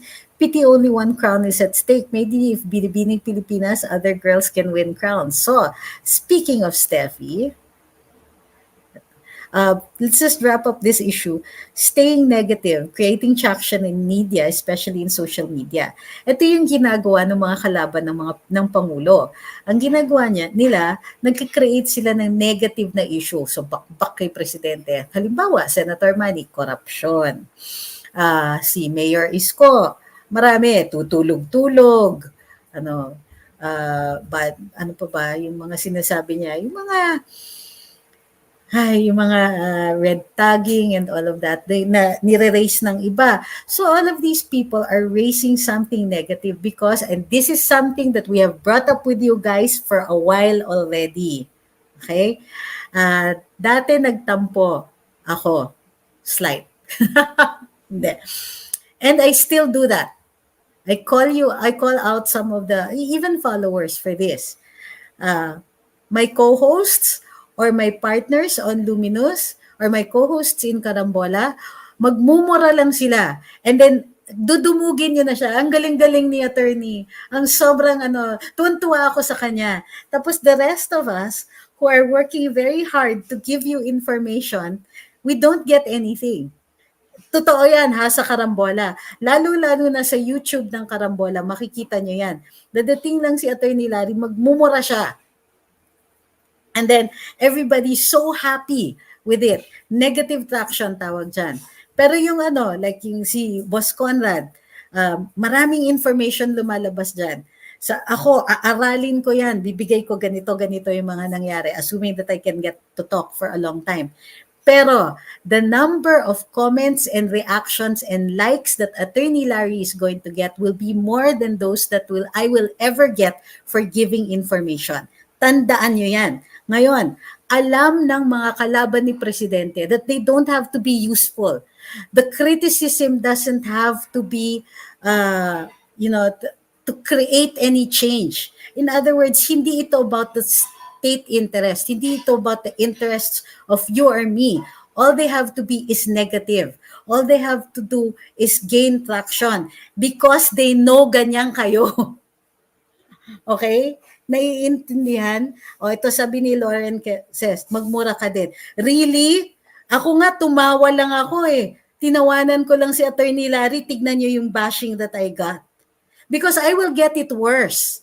Okay? Dahil hindi ako nagmumura, they will expect more of me and they will be more evil and more mean to me. In case you haven't noticed. They will also be meaner to me kasi babae ako and that's just the way things are. So don't say things like that na magmura bin ako. So you want me to compromise who I am para magkaroon ng ganyan? When what is wrong here? Ako ba yung mali o yung reactions are naturally geared kasi to be negative? Diba? Ano yung mali dyan? Can you check yourselves? Can you check? Diba? Why is it that you are more attracted to less information but more negativity? Because that's how the social media works. And that's what the candidates are capitalizing on. That's why binabakbakan nila yung presidente. Right? Ayun, sabi ni Recto, ako tumatawa ko sa PI ni Attorney Gadon pero wala akong knowledge makuha sa kanya. Meron naman siyang sinasabi and that is also the problem. Whenever he's talking, may pinag-uusapan siya na kaso at ini-explain niya yung doktrina, nobody remembers that. They remember pagka nagmumura siya. Yan ang pinaka-case in point ko. Attorney Larry has a lot of intelligent things to say. And in fact, that's what he says. Pero nobody remembers that. Ang naaalala nyo sa kanya, yung pagsisigaw niya ng BOBO na word. Bakit nyo gusto mag-iba si Attorney Trix? Sabi ni G. Kaya pinagtatawanan mga DDS dahil sa ganyang mindset nila. Kaya pati mga matitinong supporters ay nadadamay, sabi ni Jonel Albuna. I'm not saying that you're wrong. I'm saying that it is a human trait and that we must guard against it. Kaya binabakbakan ng presidente. And ang tingnan nyo, shallow talaga. Yeah, tingnan nyo, for instance, yung sinasabi allegedly ni Senator Cayetano, ni Congressman Cayetano, buti pa yung nakabrief na may plano, kaya siya yung naka-Amerikano walang plano. Cheap, di ba? Babaw yan. But they know that it's going to gain traction.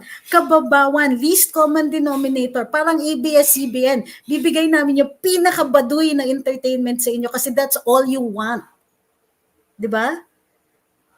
In case you haven't noticed, that is what's going on. That's what goes on in social media.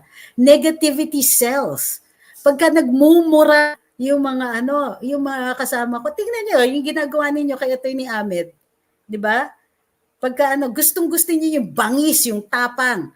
Hindi niyo napapansin na ang tatalino ng sinasabi niya. He is talking about things as deep as philosophy. He's giving you universal doctrines and all you remember is yung sapakan for fun. Sabi ni Robert, actually there was a time that I stopped watching Karambola gawa ng sobrang pagmumura ni Attorney Gadon. Bumalik lang ako kasi na-miss kita. Thank you for taking the time to inform. Sabi ni Klaus, I'm sorry that we don't always show the love that to you and Boss Conrad. Personally, I owe a lot to you. We owe a lot to you for all the information that you imparted. Became more aware of our loss, our heritage about the Philippines in particular, become more patriotic listening to you. Yes, okay, I get that. But I'm not asking for recognition. And I'm not asking to be complimented on anything. What I'm asking is that you have to look beyond the bombastic. Kasi bombast yung ginagawa ng ibang mga bloggers. It's negative news that sells. That's why on YouTube, I have 50,000 followers. Whereas people who don't say anything except freak out every time, or people who are just talking about their love lives, they gain millions of followers. Diba? So We have to pay attention to that. Holy cow, sabi ni Yonel, I look like Chris Aquino. Talaga? I'm not sure of that. Well, I know that he intended as a compliment, and yes, I don't think that Chris is ugly at all.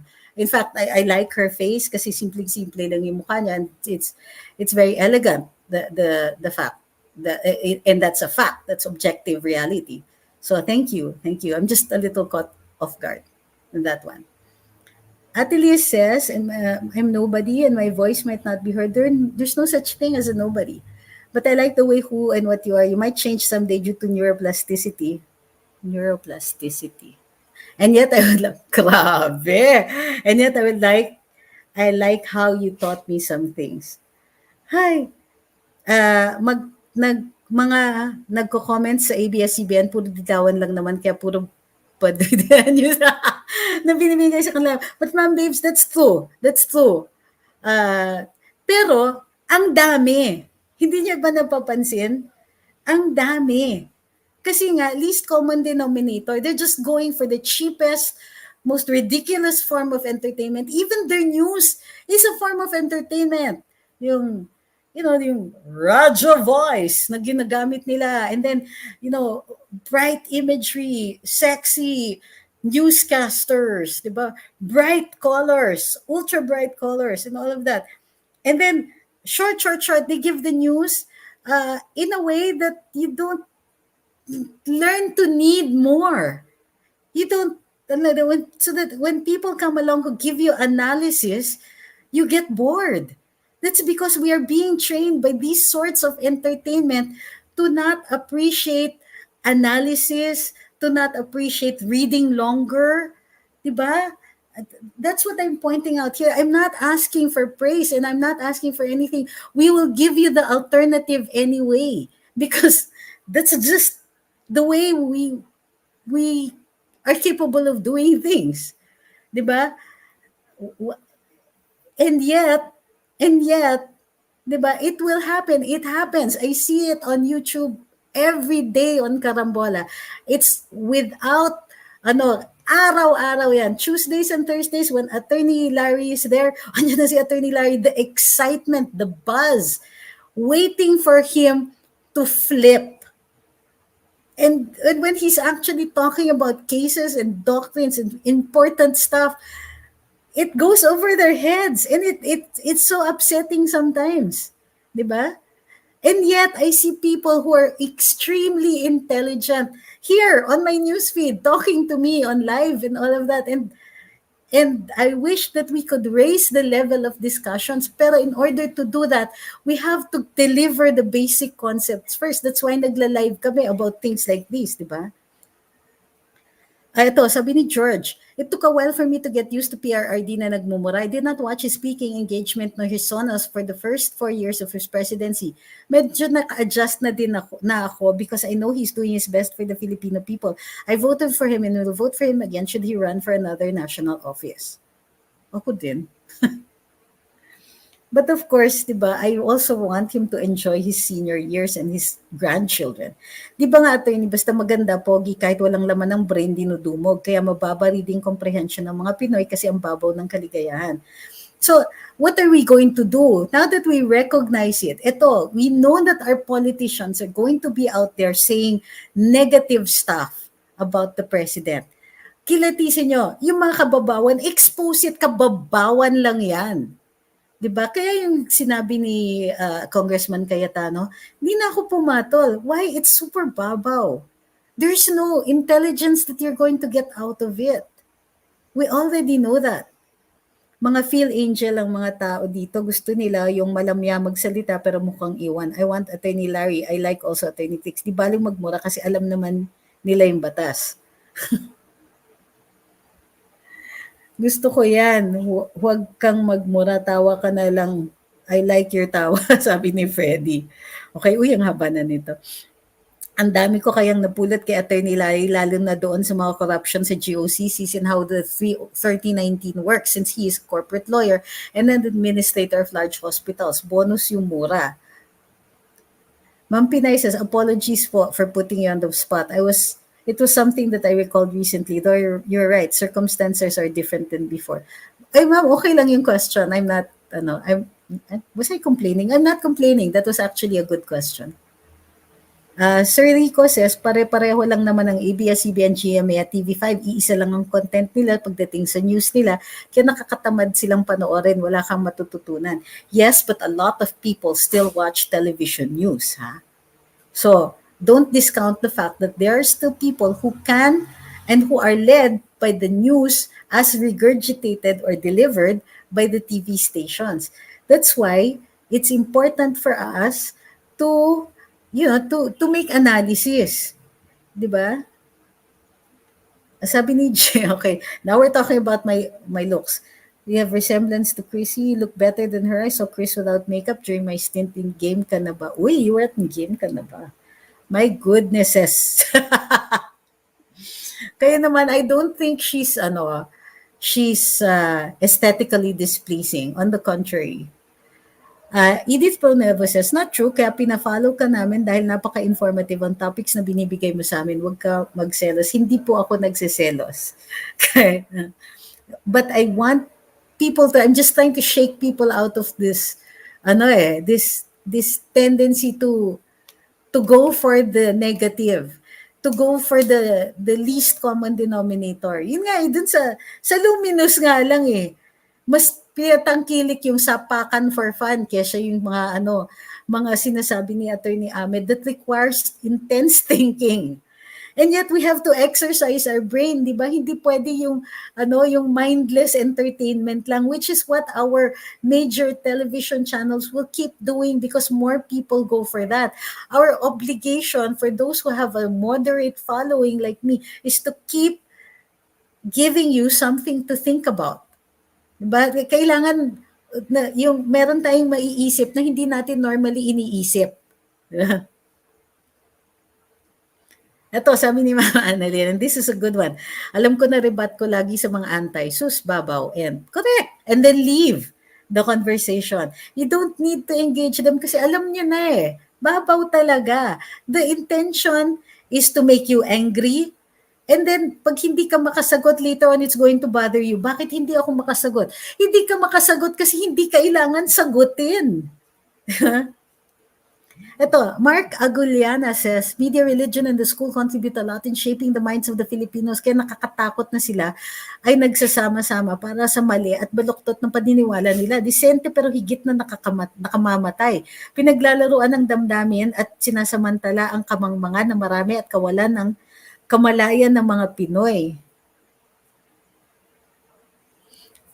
Sana mapalakas din ng PCOO ang mga state-sponsored media that will push more the interests of the Filipinos through media communications. Alam mo kung ano yung pinagkulang talaga during this administration? Yung communication of cultural concerns. I'm sure that the heads of agencies, of the cultural agencies, are very good at their jobs, but they did not get very much help disseminating information or the activities, di ba? Again, we need to have people talking about things that they don't normally talk about. Di ba? We need to get people thinking. Yung sinasabi ninyo, uy, nosebleed, nosebleed. We need to make people nosebleed more. Because we are, in the early grades, we're not taught to think too much. And the curriculum has to change so that people think. Di ba? Sarko says, how about SMNI channel? What can you say, especially about Pastor ACQ, enlightening the massa and all? I think that SMNI has hit a good formula. But like I said, everybody is biased, including SMNI, which is possibly the most objective of them all right now. But I might be saying that because I prefer this government and they have been far more fair with the administration than the other channels appear to have done. Diba? Leonardo Ansag says, when you are in UP, meron bang lumapit sa inyo na makakaliwa at niyayaya kang sumapi sa samahan nila? Naging radical ka rin ba? You don't what? I don't what? I don't talk about it. I couldn't become member. I didn't have the time. to be members, pero I went to the rallies. Natuto akong sumakay ng bus na tumatakbo kasi tumatakbo kami away from the water cannons. So yeah, I think that all kids go through a phase where you're radicalized. And then when you grow older and you're nabubugbog ka ng ano, ng experience, you realize na there's a difference between the idealism and the real world, and you need to seek a balance between those two.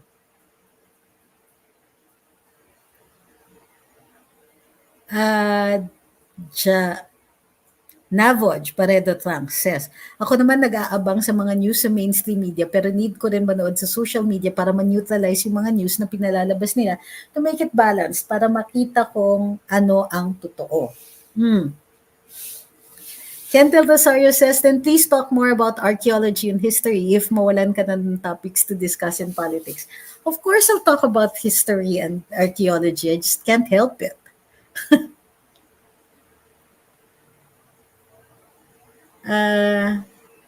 Oscar Cordero says, sana yung ayuda na ibinibigay sa bawat lockdown, idagdag na lang sa pensyon ng SSS at GSIS para siguradong hindi mananakaw ng mga mahawak ng pondo para sa ayuda. That's an interesting point of view. Ito yung that's another thing. Pagka nalayo na tayo, people don't anymore appreciate yung ginawa ni Duterte. Yung nagbigay ng ayuda. The mere fact na nagbigay ng ayuda is a huge thing. Hindi ba napansin?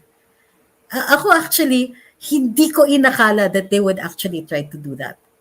The problem is, doon sa lower levels, barangay, LGUs, even the characterization of sino yung katanggap ng ayuda, maraming may problema dyan. And once you throw money into the mix, people get weird. Okay? Yung mga normally, kaya naman nila yung buhay. At the idea na mabibigyan sila ng 4,000 pesos, tapos hindi sila nabigyan ng 4,000 pesos, kahit kayang-kaya nilang kitain yung 4,000 pesos na yan, kahit hindi naman nila kailangan yung 4,000 pesos na yan, nagagalit sila. Didn't you notice, hindi kami nabigyan ng ayuda, bakit yung kapitbahay nabigyan ng ayuda? Pareho lang naman kami. People get weird when you throw money in it. And yet, we have to appreciate the fact na nagkaroon ng ayuda at all. Samantalang may programa na for the poorest of the poor, the people who would have died of hunger, andyan na, meron na tayong sistema for that. Nabuking na nga lang na merong mga tao doon who were not supposed to be there in the first place, di ba? And yung mga ganon, yung mga instances, because you're talking about money, it's so easy na batikusin yung gobyerno. Ay, hindi kami nabigyan, therefore galit na ako sa inyo. Kahit DDS ako dati, kasi wala akong 4,000 pesos. 4,000 pesos that you could possibly have even easily gotten. People get weird. And can you imagine, if this was a previous administration at nangyari ito, sa tingin mo, they would have thought about giving ayuda? Hindi, mamimigay sila food packs kasi that would have been an opportunity na to stamp their names on it and then to get foreign donations and all of that. The magnitude, and because it's happened several times, tumataas yung expectations natin. Oh, nakailang bigayan na ng ayuda. Bakit hanggang ngayon ganito pa rin? Bakit, di ba? Ganito lang ang bibigay ninyo? People get weird and sometimes illogical. So, but that's a good idea. Regino Dondilla says, I've been an avid reader of your insightful and reasonable observations about the political landscape of the Philippines for a couple of years now. Also like to know your objective take on the senatorial bets of the opposition, visibly trying to distance themselves from the declining and ebbing away Liberal Party or One Sambayan for that matter. Somehow, they are gradually lessening their rabid attacks on the administration and focusing on issues that are very, I suppose, current. Yeah, that's called disguising themselves. Sus. Hindi nyo kami malaloko. Di ba na may ganon? Hindi nyo kami kayang lokohin. Rinaldo, last question before you go to the next topic. Baka pwede i-raffle ang pagpili ng mga mamumunong opisyal para maiwasan ng malalaking gastos. Dahil dyan, bawiin ng mga politiko ang kanilang gastos, tampiolo na lang. Salamat. That's good, but the Constitution says election and it has to be a popular vote. Okay, one last. Wanted to talk about this girl. Binabash siya ng kabila for being, she's a candidate dito sa Binibining Pilipinas ba? Oh, or Miss You, something like that. Basta, um, she's, they're bashing her, pinapa-cancel siya because cancel na yung DDS aspirant. Next, please. Yun, because she has this. I'm a Filipino and my president is Duterte. She is Steffi Rose Aberasturi, Cebu's pageant bet, and she killed it. Yung kanyang parang sachet, yung runway stint na ginawa niya. And it was so good that people, this is my source, that people are taking notice of her. And now, yung mga nasa kabilang parlor are trying to cancel her. Please do consider pagka meron pa ring phone in the votes. Let's not forget Steffi Rose Aberasturi. And so, let's stop people from bashing her. Kaloka ha.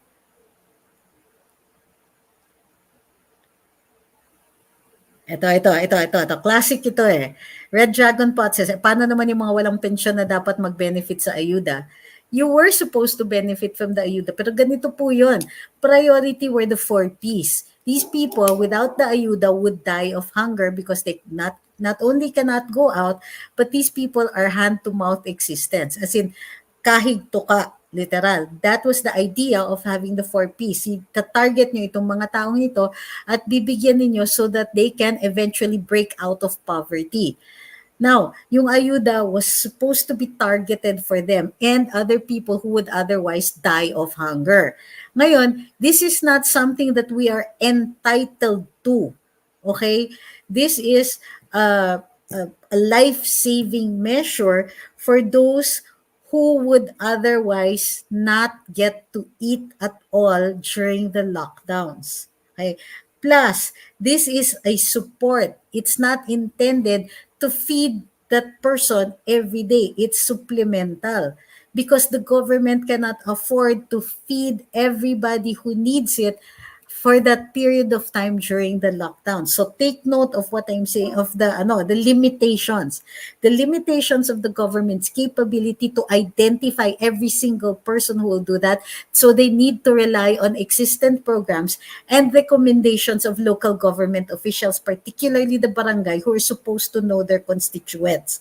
Now, efficiency requires setting standards. Who are entitled to this, who are not. And those standards are implemented by the local government.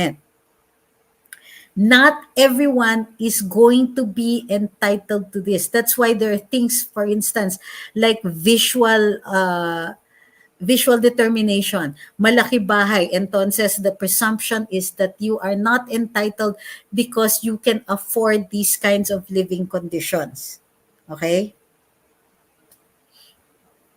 So, yung mga ganyan, paano naman si ganito? Paano naman si ganyan? The government identified within its capability the number of people and the classifications of people that they can give to within their capability to do so. Because if we gave to everybody who says, paano naman, to all the categories of people that they say, paano naman yung mga ito, then there will be nothing left. Hindi po talaga kaya. What the government is doing is allocating very scarce resources for as many as they can. And to those who need it the most, yun yung priority. So, yung mga ganyan, paano naman ganito is really a form of saying that, you should give also to this and also to this and also to this until it doesn't end. Kaya nga merong ibang nagsasabi na dapat lahat bigyan. But we know and we should recognize it. Hindi kaya. That's the first thing that we have to accept. Hindi talaga kaya.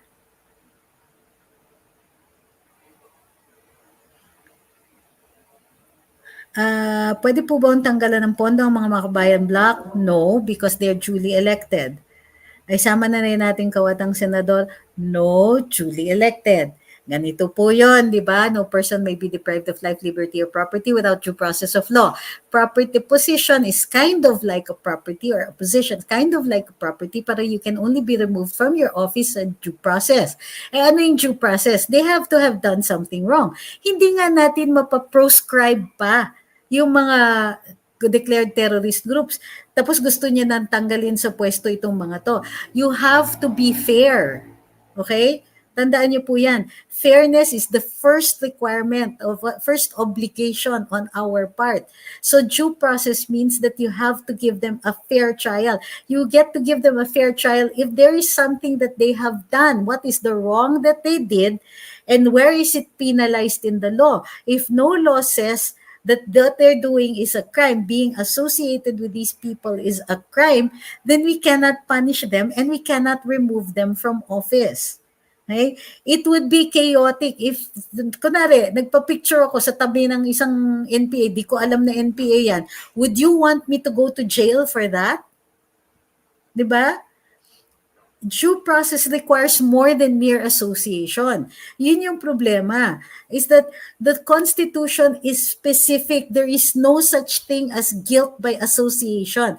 You have to do something that is against the law in order for you to lose your property, your life, if we had the death penalty, or your liberty. Okay? Okay, masyado ng cute yung mga ano. Last few questions kasi magto 2 hours tayo. Oh my gosh, I'm so glad you're still here. Regina Randilla says, somehow some liberals are gradually lessening the rabid attacks on the administration and focusing on issues that are very close to voters' hearts, rising electricity costs, etc., that are not administration related as possible as we eventually move towards campaign period and election day. Yes, so we have to recognize that that's what they're doing. Ito, sabi ni Rain, kaya canceled si Steffi not only because of her support but also because Labia was canceled, so give and take lang yan. I also remember how Paulo Avellino was almost canceled dahil may fist pick siya. Man, that's a good point of view. Cristel Fernandez says, can't wait for Karambola and Tambayan. Bring the candidates and talk about their platforms. I was really excited, especially that BBN sets the tone in the highest standards of balitaktakan. This is why I really love Karambola, Tambayan at Laban para sa bayan ni General Parlade at ka Eric. Your wisdom is really something. Yes, let's do support also General Parlade. How successful is PRRD in teaching the people to focus on policy rather than the politicians personally, in your opinion? I think that people who are watching the president's strategy are already learning. In case you haven't noticed, the president is so good at convincing us of what is important. Before this, who considered that we have to get rid of the NPA na? Previous governments never put it at the forefront. We just felt it, and none of us were even agitating end the NPA, but suddenly we did. Who convinced us of that? Wasn't it the president? Policy rather than the president, kasi his strategy is, I don't want to reveal it kasi mag-i-election eh. I'm trying to say it in a way that hindi mabibisto ng kabila eh. But he is very good at leading the conversation. So, that's what you have to watch out for. I'm sorry that hindi siya swak na swak dun sa sagot ha. But I think that if you're going to pay attention to him, then pay attention to that, how he directs the conversation, how he takes over. Pansin nyo, there's a controversy about this. He'll bring out, itong, the Bold Star issue. Diba? And suddenly, that's what people are talking about. And then, the other issue, he has led, once again, dominated the national conversation. Diba? He brought it to a place where he can handle it. That's what you have to watch out for. And that's where he's really good. Okay. Last na taga. Oo nga, wag niyo i-reveal. Sabi ni Invested Jones. Last. Uy, si PI. That's good. Ay, hindi pala ako kausap. Ano po ang action ng government to ensure na ang budget ng mga party list ay nagagamit ng tama sa kapakanan ng taong bayan at di napupunta sa bulsa ng mga ito, di napupunta sa corruption. That's why we have a COA. At may COA din po na nag-audit sa Kongreso at Senado. How well they do that is another issue for possibly another day. All right. Yun. Guys, don't forget yun na nga si Steffi and kung meron pang ibang dapat suportahan natin dyan, then suportahan natin. Let's show our love for our candidates, 'di ba? I'm not a big fan of beauty contests. I think it's still pretty archaic. It is pretty archaic. Nevertheless, lumalaban sila para sa bayan, then the least we can do is support them. I don't agree with beauty contests, ha? Please take note of that. Pero, 'di ba, they're doing it, they carry the country eh. So, yun. In the same way that if when senator goes to fight, what's his name, Ugas, then I still want Senator Pacquiao to win because they carry the flag even if it's for his own benefit. I mean, guys, seriously. Pinas pa rin ang dala niya. So, lugar rin natin kung saan yung suporta natin. With the BIA before, I still supported her pero napatahimik talaga ako by everybody who was saying bawal siyang i-criticize. I mean, if you're criticizing so that she will get better, hindi ba dapat ang dami-dami kasi yung mga tipong bawal na i-criticize yung ating pageant contestant. That's, I beg your pardon, I didn't see that in the Constitution. Kaloka kayo. Okay. Maraming salamat. I'd like to end on this note. Si Ma'am Pinay Paparazzi says, panindigan ng pagiging sutil, samahan ng mga ubod ng talino at intelihente. Samahan ng mga ubod ng talino at intelihente ng Luminous. Maraming salamat. I hope everybody had a good chat, chika session. Thank you very much for everybody on the super chat and super stickers. Thank you very, very much. Diyos ko, ang haba ng natin today. It's the first time almost 2 hours tayo. Maraming salamat. Pero weekend kasi, so pagbigyan nyo na lang ako. Thank you very much. Biglaan tayo kung magsusutil Sunday, if ever. Maraming salamat. Good night, everybody.